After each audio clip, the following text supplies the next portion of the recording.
Começa agora. Descobrindo a Revista Espírita. Os fatos, os fenômenos, as análises que auxiliaram Allan Kardec a consolidar os alicerces do Espiritismo. Descobrindo a Revista Espírita. Pesquisa e apresentação, Luiz Armando de Freitas Ferreira. Os sacerdotes do Antigo Egito recebiam manifestações de espíritos? Sim. As manifestações recebidas pelos sacerdotes egípcios tinham a mesma fonte que as recebidas por Moisés? Sim. Esse foi iniciado por aqueles. Por que então as manifestações recebidas por Moisés eram mais potentes que as recebidas pelos sacerdotes egípcios? Moisés queria revelar, enquanto os sacerdotes egípcios queriam apenas ocultá-las. Pensais que a doutrina dos sacerdotes egípcios tivesse qualquer ligações com a dos indianos? Sim. Todas as religiões mães estão ligadas entre si por laços quase invisíveis. Procedem de uma mesma fonte. Destas duas religiões, isto é, a dos egípcios e a dos indianos, qual a matriz? Elas são irmãs. Como é que vós, que em vida éreis tão pouco esclarecidos sobre estes assuntos, podeis agora responder com tanta profundidade? Outras existências me ensinaram. O trecho é da curiosa entrevista feita na reunião de 16 de março de 1858 com um espírito chamado Mehemet Ali, desencarnado em 1849.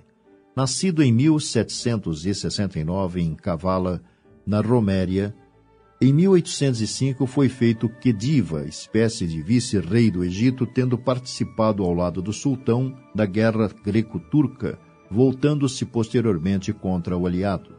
Historicamente, de 1805 a 1848, exerceu a função de governador do Império Otomano em nome do sultão, sendo considerado o fundador do Egito moderno, introduzindo grandes reformas no país, entre elas a construção de canais de irrigação para melhor distribuição das águas do rio Nilo, construção de prédios, instituição de novas leis, impostos e a modernização do exército, tendo conseguido considerável autonomia frente ao Império Otomano, ampliando consideravelmente suas fronteiras.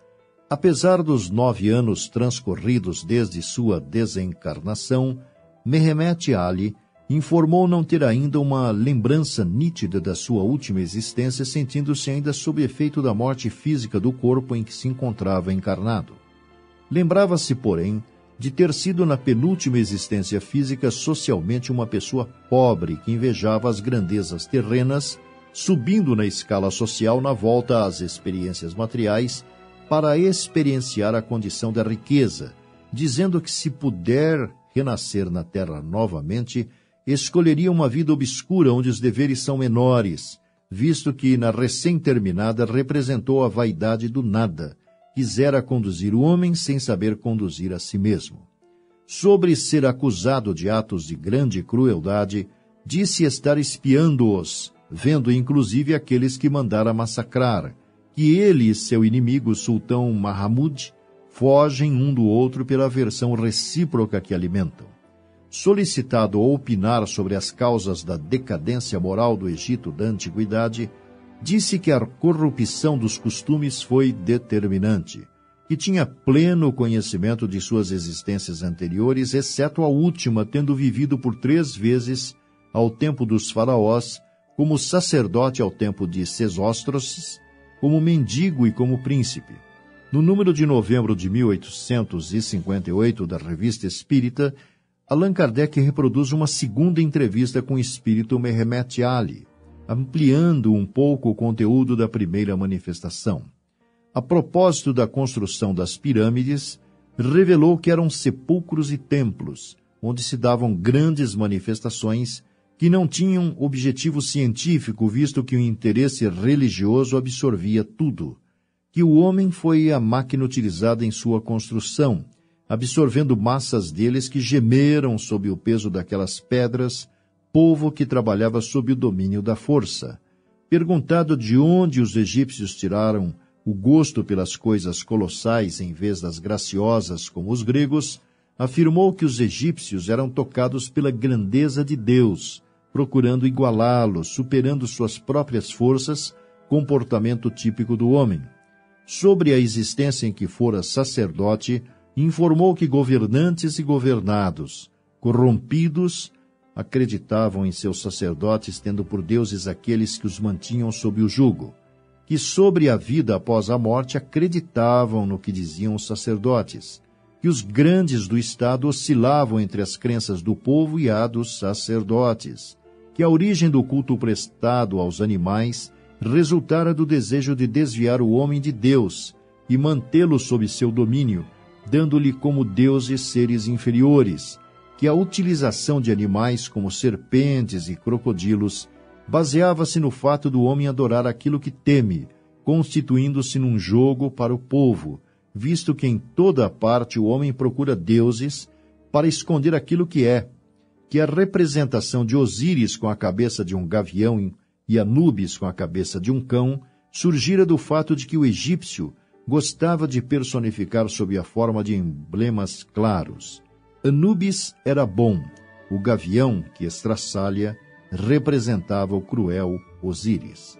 Sobre a contradição entre o respeito pelos mortos e o desprezo e horror pelos que os enterravam e mumificavam, esclareceu que o cadáver era um instrumento de manifestações, pois pesavam que o espírito voltava ao corpo que havia animado, sendo o corpo um dos instrumentos do culto por ser sagrado, nascendo a perseguição do fato de terem ousado violar a santidade da morte, que a conservação do corpo dava lugar a numerosas e longas manifestações. Revelou também que no Egito a iniciação era feita através de práticas mais rigorosas que na Grécia, impostas para que só houvesse almas superiores que sabiam compreender e calar, concluindo por fim que todo o ensino estava muito corrompido, já que o fim dos sacerdotes era dominar e não instruir. Você ouviu Descobrindo a Revista Espírita. Pesquisa e apresentação, Luiz Armando de Freitas Ferreira.